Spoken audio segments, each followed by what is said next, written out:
Dito tayo sa ilalim ng barko.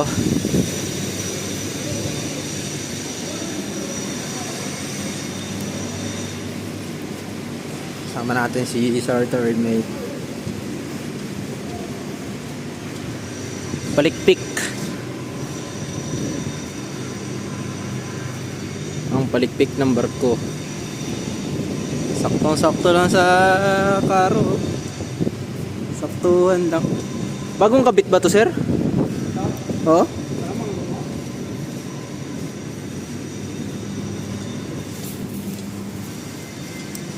Dilim. Guys, nandito pa rin tayo ngayon sa Bulgaria, sa dry dock shipyard.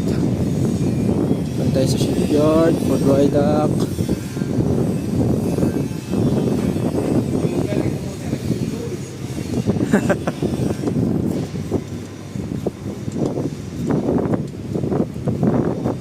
Pinagkasya lang dito sa ano pa, konti lang yung allowance.